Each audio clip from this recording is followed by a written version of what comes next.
Today, we unlock the secrets of one of the most influential yet enigmatic institutions in the United States, the President's Cabinet.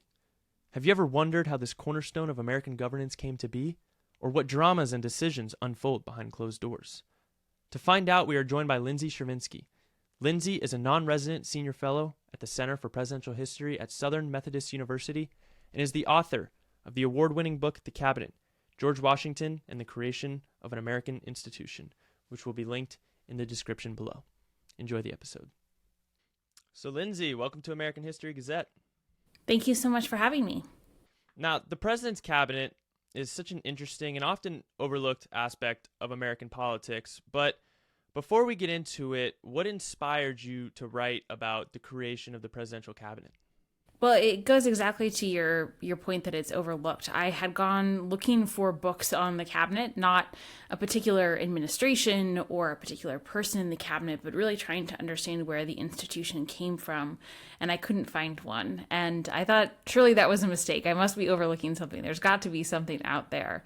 But after a lot of searching, I concluded that indeed no one had actually written that story, and I think it's partly because, the cabinet has been around for so long that everyone assumed either that someone else had done it or that it was just inevitable and always going to be there, but that was very much not the case.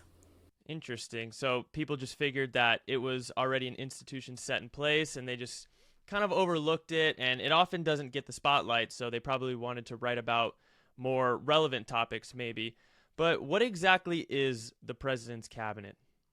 So the President's Cabinet is a group of the executive departments and other advisors that the president designates as cabinet level. At least that's how we define it in the 21st century. So currently there are 15 executive departments under designation, and then there are a number of other positions that come in and out depending on a particular president's preferences.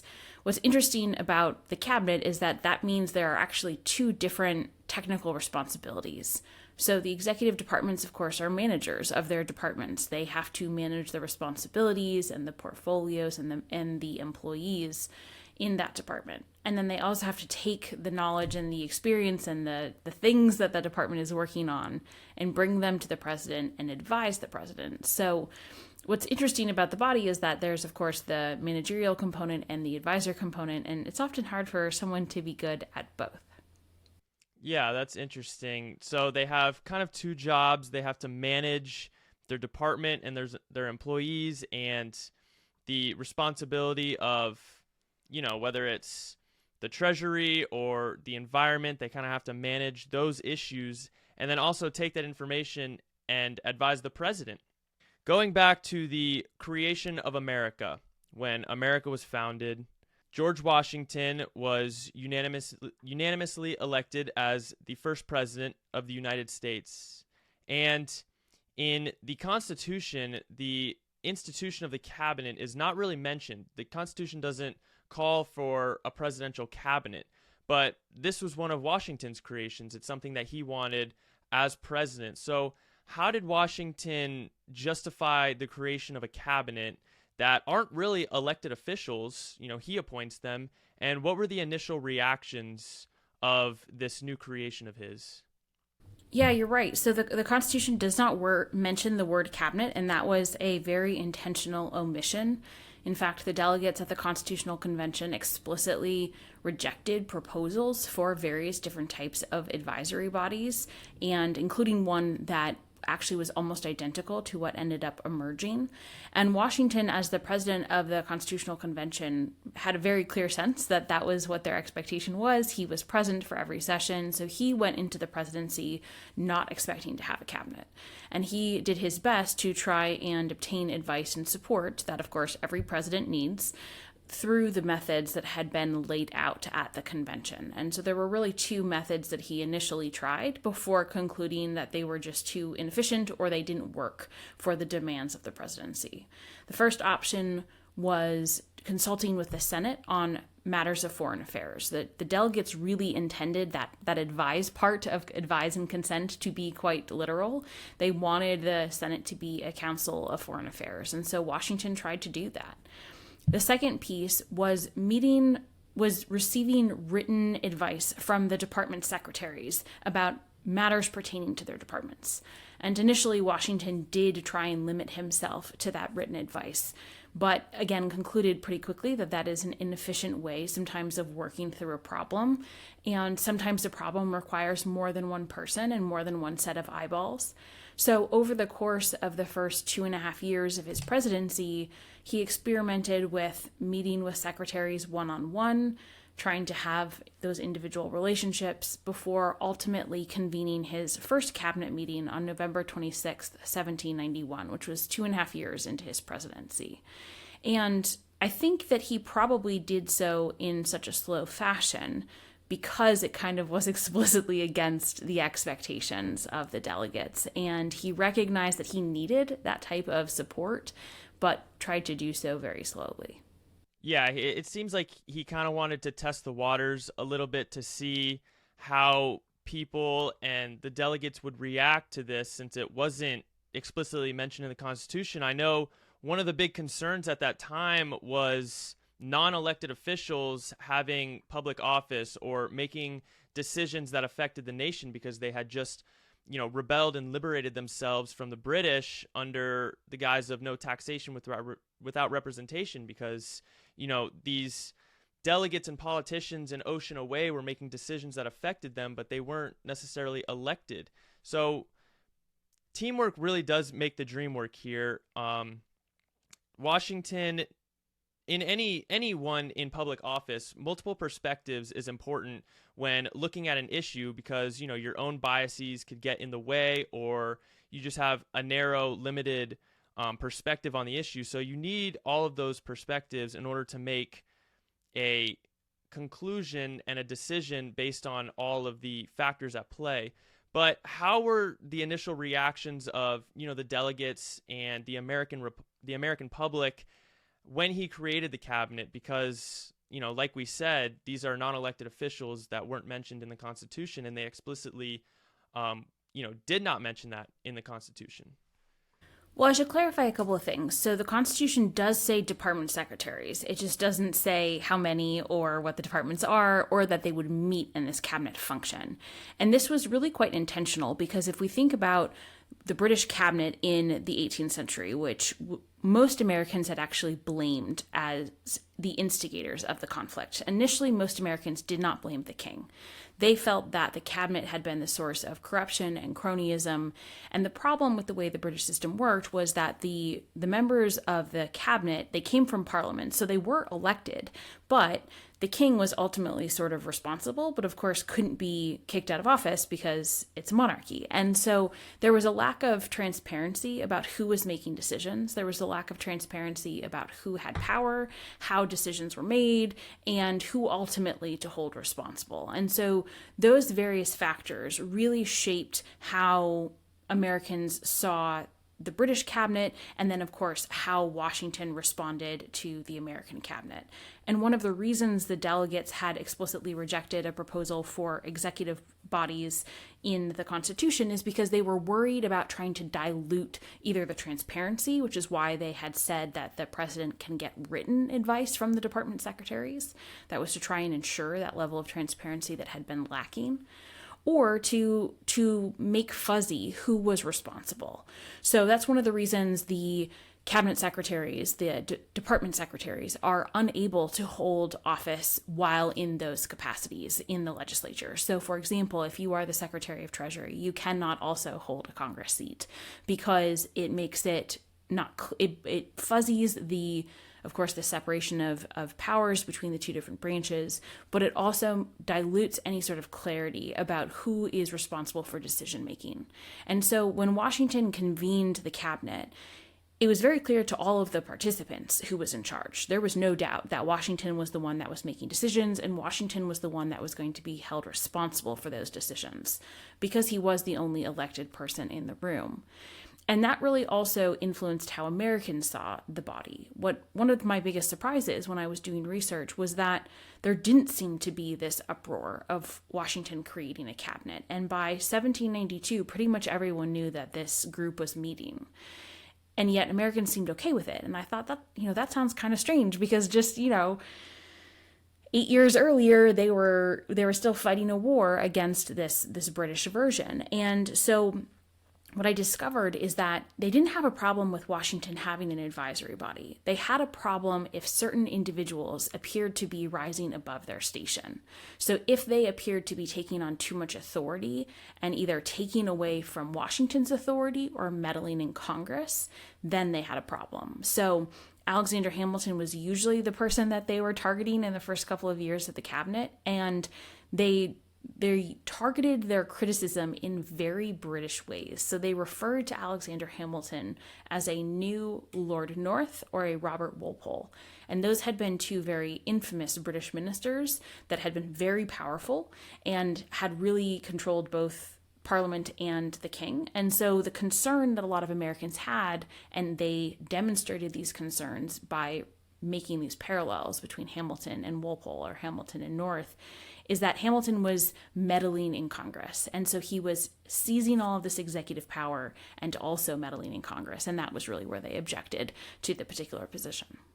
Yeah, I think that, in my opinion, the reason that there wasn't necessarily maybe an uproar from the American public is at the time, Washington had such unwavering, commitment from the American public. Everyone revered him as almost a god amongst men at this point. I mean, he was the top dog in America at that time. So I think people really trusted him and admired him and realized that he wouldn't, overextend his reach and have too much power, because he did give up his command as commander-in-chief after the Revolutionary War, but he did often side with Hamilton in his cabinet. I know, that was probably his right-hand man, so that was probably another one of the reasons that he kind of got targeted. It was his, policies and decisions that Washington sided with. So that's true that he did sometimes side with Hamilton, but it was actually really Jefferson propaganda that he always sided with Hamilton.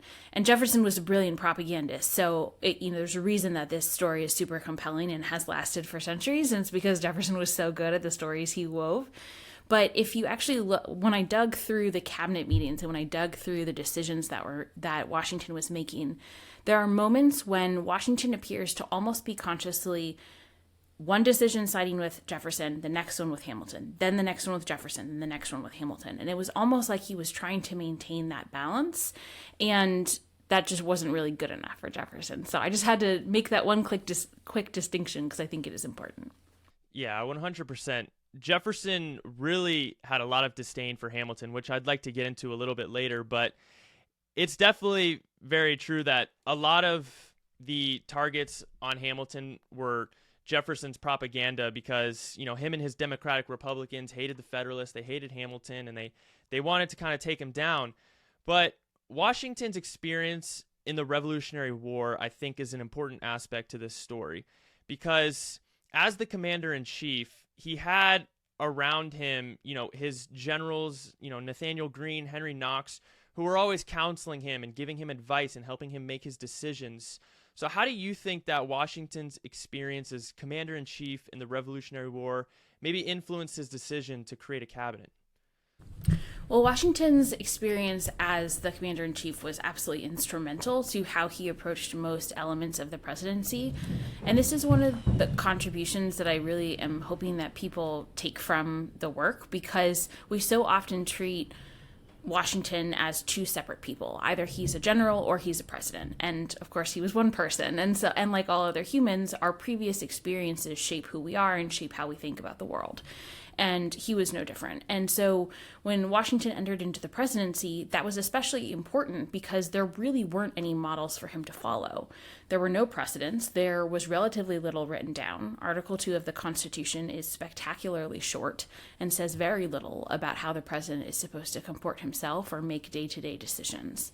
And so Washington really pulled from his military leadership, and his councils of war were essential to that because they allowed him to get a wide diversity of opinions and views and perspectives and experiences and get them into one room, which he understood made him better at decision making because he was able to pull from all of that different knowledge.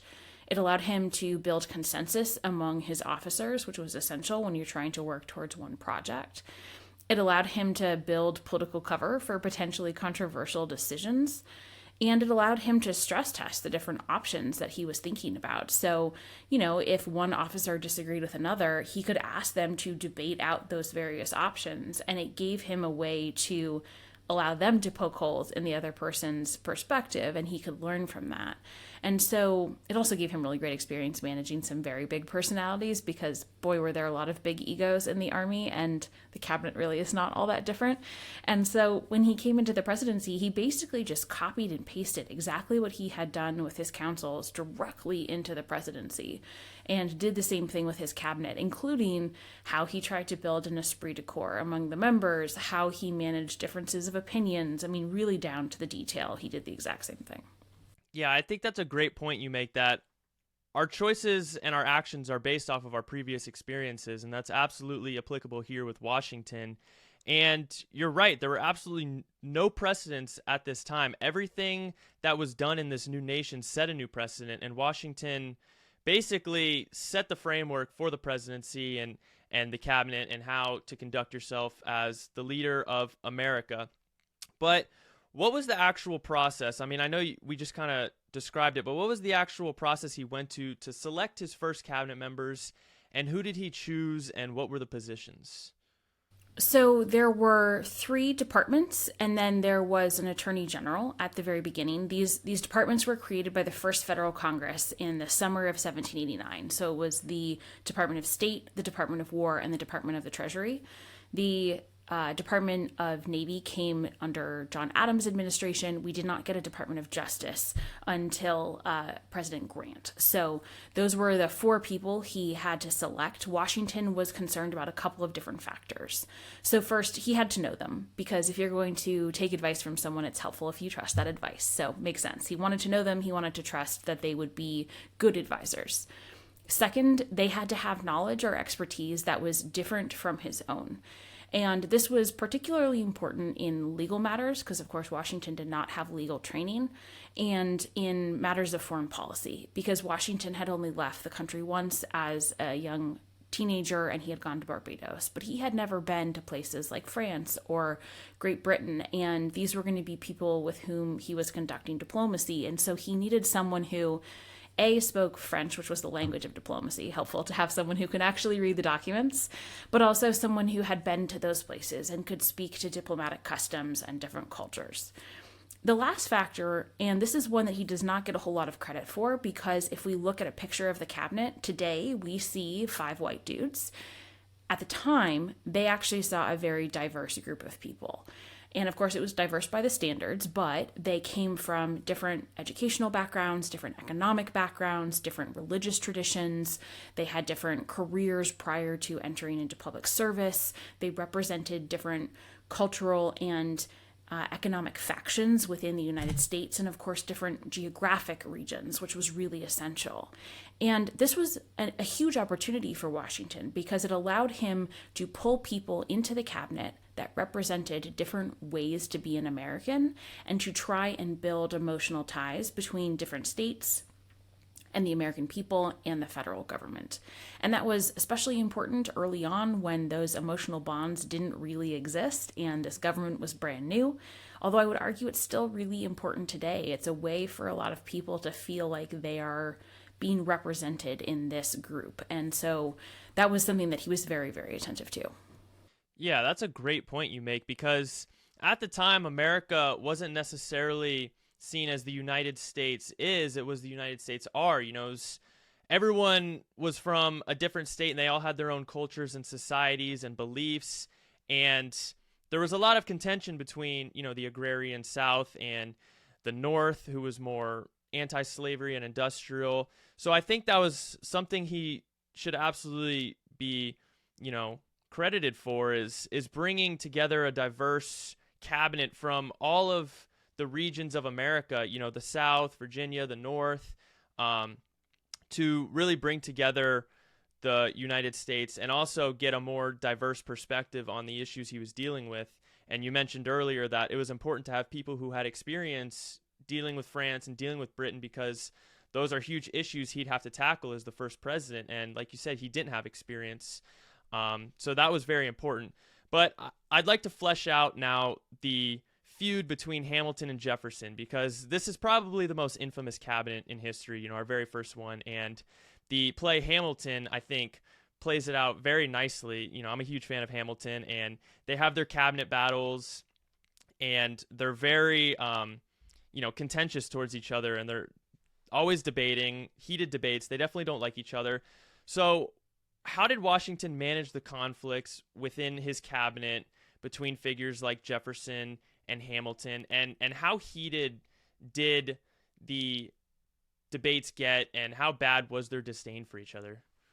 Yeah, so I think the first misnomer is that Washington didn't mind the conflict. Washington was very comfortable with conflict. And in fact, sometimes he tried to cultivate constructive conflict. So, as I mentioned, he really did like when people debated and poked holes in each other's positions, because that was really useful to him, because he could sit back and learn and study it. So he very intentionally selected people for the cabinet who had different perspectives.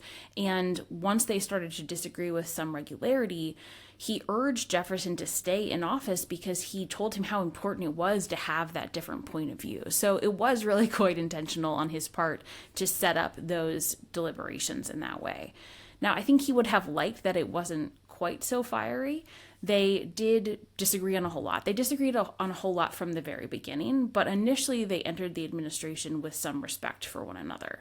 But by 1793, when the cabinet had been meeting for about a year and a half with some regularity, they came to loathe one another. And because they were meeting so often in 1793, which was the peak of the neutrality crisis, in which France had declared war on Great Britain and the United States was trying to figure out how to stay out of it.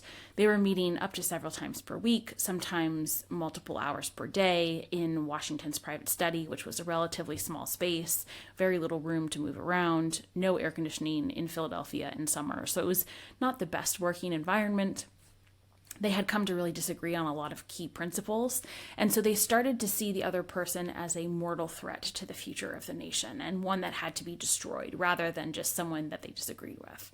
And so the debates did get particularly heated, and perhaps more importantly, they complained about the other constantly to Washington. And that was the part he really didn't like. So he had a couple of strategies to try and manage that. If a meeting was particularly contentious, he would call a timeout and encourage them, let's all go get what he called a family dinner. And this was his official family.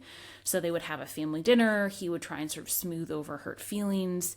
He was constantly talking to both of them and reassuring them that the other was indeed a patriot and was committed to the nation, and no was not that bad, really trying to maintain the peace.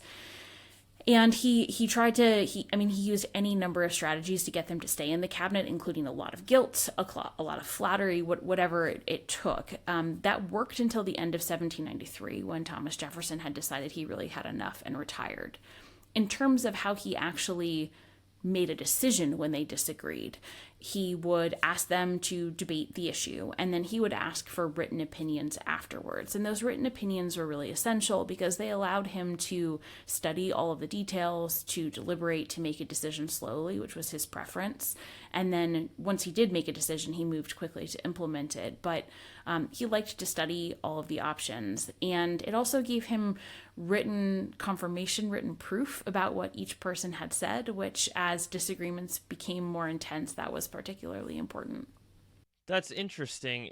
Washington was such a great leader. I mean, it seems that he handled these big personalities very well. I mean, the family dinner is a great idea. If it gets too heated in a cabinet debate, let's time out and let's smooth things over. And also the written opinions after the debates is a very good policy, because it allows the cabinet members to think about the debate and then write out a more thought out and thorough conclusion. But something that's interesting I'd like to note is Washington was against political parties, but I think the two political parties can actually be quite beneficial. Joseph Ellis talked about this in his book American Creation, is that there are benefits to the political parties, because like you said, Washington actually liked the conflict. He liked when they debated because he could see two sides of the issue and come to a better conclusion. And you see that overall with political parties. I mean, I know it's gotten quite fiery today, and it always has. There's definitely a line. But in civil debate and civil discussion, political parties are good because you can see two sides of the issue and kind of work things out and have two perspectives of an issue. Would you agree with that? Yeah, I mean, I think there are positives and negatives to a political party structure. I think what we're seeing right now is actually because we have really weak political parties. We have a political system that is built on having two strong, entrenched parties, but they're actually quite weak. And so they're not able to protect more moderate voices or weed out dangerous elements. They're not able to encourage moderation or bipartisanship. And so that's obviously a real problem. We do have a system that tends to favor the two party system, and that has been institutionalized through the way various states run their elections and the primary process.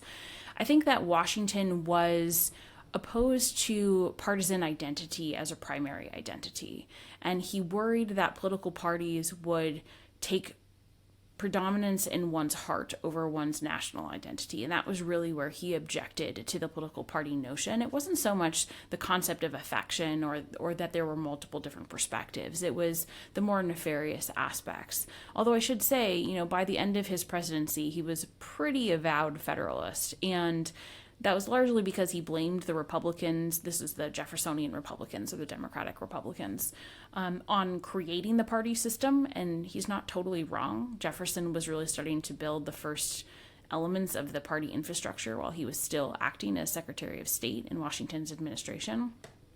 So Washington kind of gave the Federalists in some ways a pass for some of its more partisan behavior. And he certainly became much more partisan later in life. But I think it was more of the ills of the system than it was the parties themselves.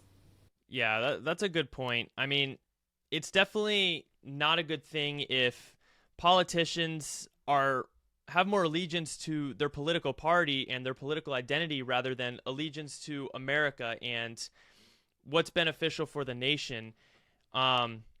We definitely see a lot of that today. I mean, both political parties have drifted so far from the center. It's like two extreme political parties. And like you mentioned, today's institutions are so entrenched in the political party system that it's difficult to get away from that now. But how do the personal dynamics and the political beliefs of the cabinet members impact the functioning of the cabinet and the decisions that they make?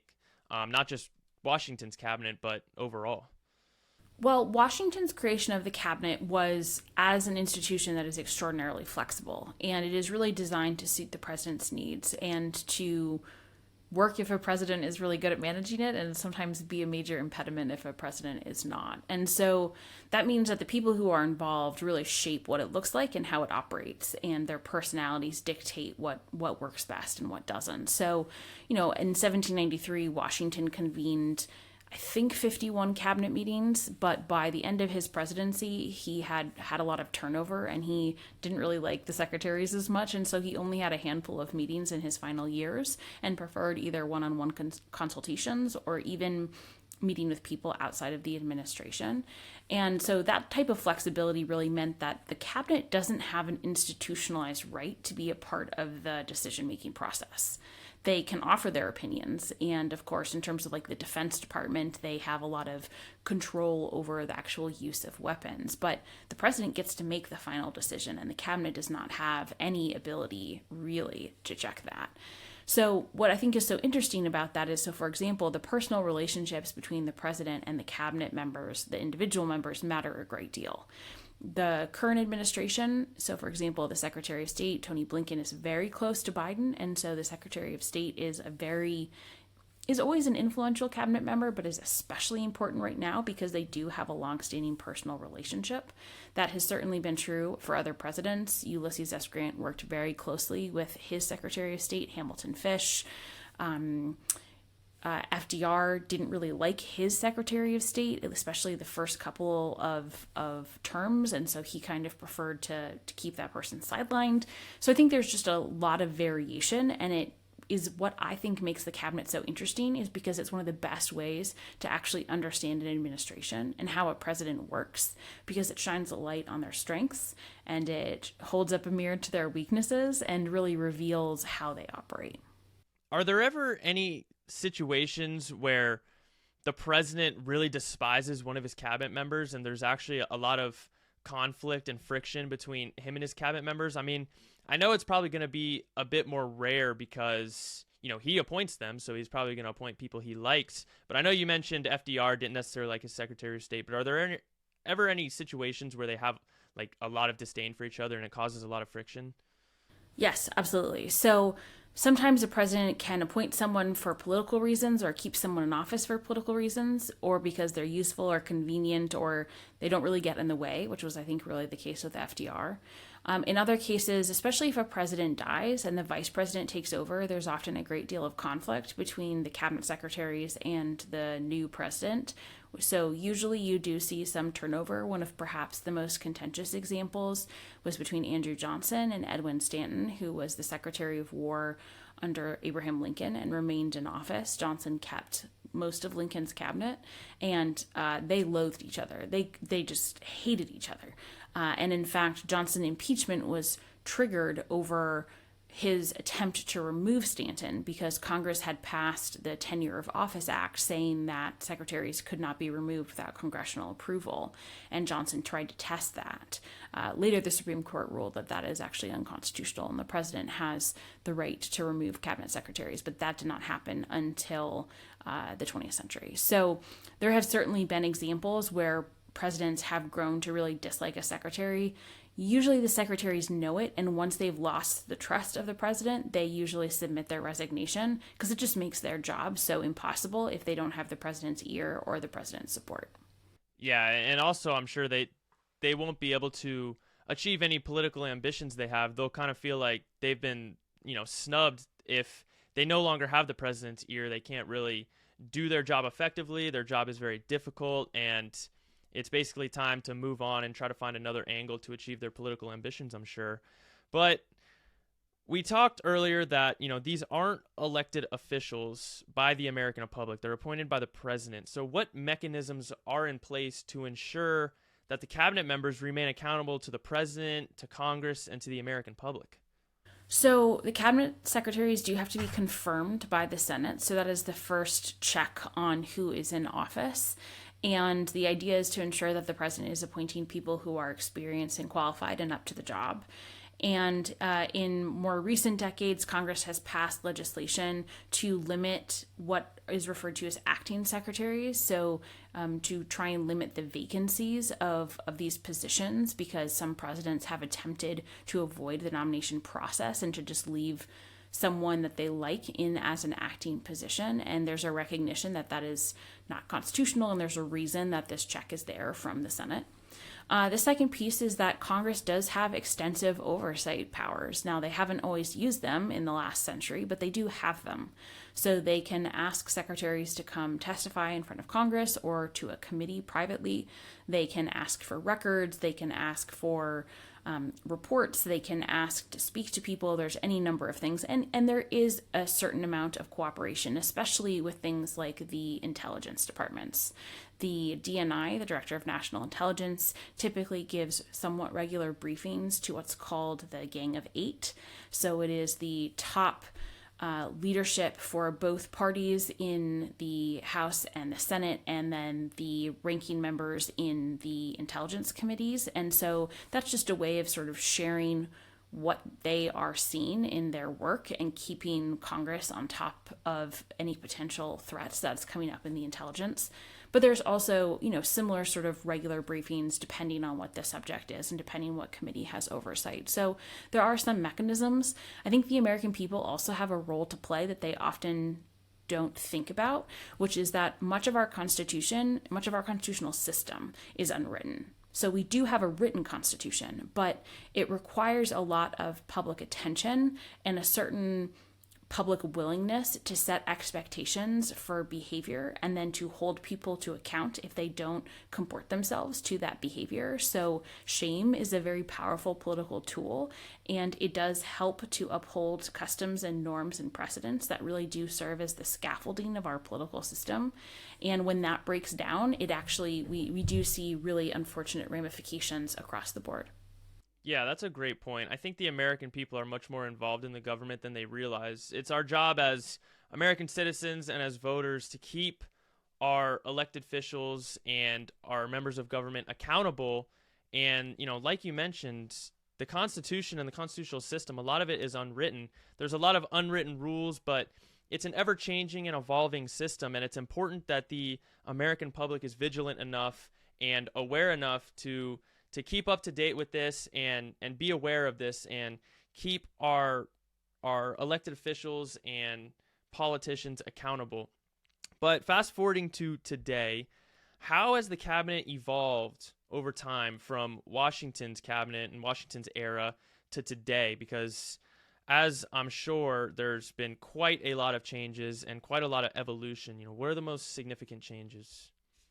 Well, the first and most obvious one is the cabinet is much larger. It has 15 departments, and then there are a number of other positions, including the Director of National Intelligence, the U.S. Ambassador to the United Nations. Sometimes the CIA Director is cabinet level, depending on the president. The Chief of Staff usually sits in, the head of the Environmental Protection Agency, depending on the president. I mean, like, the list kind of goes on and on. So anyone who has been in a committee meeting that's trying to make decisions by committee or, too many chefs in the kitchen type of concept, the bigger the meeting, the bigger the group, the harder it is to actually function as a decision-making committee or an advisory board.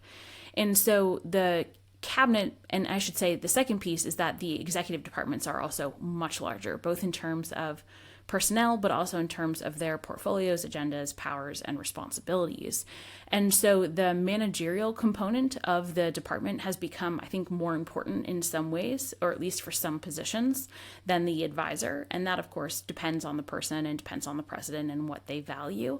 But generally, the managerial piece has become a larger percentage of their time. The second big component, aside from the scope changes in both the department and the cabinet, is the rise of the National Security Council. And the National Security Council has in some ways taken the place of some of the advisory components that the cabinet used to provide, in that it is usually a smaller group, it is a little bit more detailed, and it is able to provide the type of advice and support for the president on foreign policy that the cabinet used to really do more broadly. And so I think that the shifting of the responsibilities, the growth of the executive branch has really shifted how the cabinet works. But there are some elements, I was talking about, Secretary of State Tony Blinken earlier, that are still remarkably similar to what we used to see. And it just really depends on the president and how they want to operate. Interesting. So we're kind of seeing a shift today, right now, with the National Security Council and smaller, more detailed meetings, because our country has obviously grown so much since its founding. I mean, we are the largest superpower in the world. The executive branch has grown exponentially. The departments have grown to 15, and the departments themselves are much larger and require a lot more oversight. So it's important, I think, to get back to that smaller, detailed meetings on issues so that they're less fuzzied and more concise, and everyone can have their voice heard. But if Washington could see the modern cabinet and the modern executive branch, what do you think he would think and what he would say about its current form and functions? Because that's something I'm always very fascinated in and very interested in, is if our founding fathers could see how the American government and America functions today, what would they think? Well, I think there are some things that would be super foreign and some things that would feel very familiar.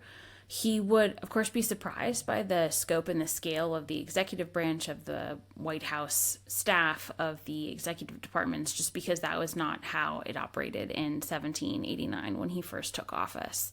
When a president meets with a smaller group, so often a president will have let's say, a climate working group or a public health working group where they pull together a couple of the cabinet members and meet with them on a much more targeted issue. that would feel really familiar to Washington because that's exactly what he did. And, when he was, for example, talking about the neutrality crisis in 1793, he understood that if there was a war, of course, the War Department would need to be involved and prepared. But if they were able to avoid a war through diplomacy, then, of course, the Secretary of State needed to be there. And if there was a treaty or if there are legal implications for neutrality, which there were, then the Attorney General needed to be present. And if it was going to cost money, which all wars do, then the Secretary of Treasury probably had something to say. And so there were a lot of issues that required multiple inputs. And that is certainly true with the issues that face any president today, whether it's climate change or public health or finance or foreign policy. And so I think those small groups would really feel quite familiar and would feel quite understandable to Washington. Yeah, you're right. There have been a lot of issues and departments that have come to power over the years that would probably be really foreign to Washington, like you said, climate change and the environment and public health. Those were very, unheard of aspects at that time. But do you think there's any lessons that contemporary politicians and leaders and cabinet members could learn from the formation and operation of Washington's cabinet? So I think there are a couple, and I think the good presidents we've had in American history already know these, whether it's instinctually or because they have studied it. So the first is that any leader, whether it's of a small nonprofit organization to a CEO of a Fortune 500 company to a president, makes better decisions if they're surrounded by a diverse group. And I don't mean diversity like the, human resources checklist that we have to go through, but I mean that it is really important to have people who have seen different things and done different things and think about things in a different way. And that often means people who have come from different backgrounds and lived different lives. And so presidents cannot possibly understand all the different ways it is possible to be an American just because it's such a big country with so many different walks of life. And so the best presidents have understood that they need to try and bring in as many different voices as they can to make informed decisions. And the social science behind this really backs it up that groups that tend to be homogenous are much more prone to groupthink. So every form of political science and social science and leadership studies all confirms this decision. And presidents like Lincoln and Theodore Roosevelt and some of the greats all did this. The second piece, and this sounds a little crass on its face, is that the cabinet is a great political opportunity. The cabinet is a great opportunity to bring the American people together, both for the good leadership reasons of diversity, but also to build those emotional bonds, to try and build some unity, to try and make people feel seen and represented. And so the really good presidents have used the need for diversity as a political opportunity and have embraced that challenge. And so we tend to see representation in the cabinet, whether it's of religions or regions or occupations or gender or race, have increased in lockstep with the expansion of citizenship in the United States. And I think that that's a really good thing and an opportunity that presidents should embrace. 100%. I completely agree with you. I think those are two fantastic points. It's so important as a decision maker to surround yourself with different perspectives. I know a lot of business owners talk about surrounding themselves with people who know more than them because one man can't possibly know all the inner workings of all the issues he's dealing with, like the president. So it's important to surround yourself with people who are experts in their fields and who know more than you, where you can seek their counsel and make an informed decision based on their advice. And your second point, that the diversity of the cabinet is a great opportunity to unite people, because if a Democratic president is elected and he appoints, Republican cabinet members, that's great to unite the parties and achieve more bipartisan achievements and decisions. And it is all around great for uniting America and bringing the political parties together and coming to more bipartisan issues instead of the division that we see a lot of today. But in your professional opinion, what do you think has been the greatest cabinet in American history? That is a hard one. A lot of people like to say it was the first one. I know that's kind of a general consensus.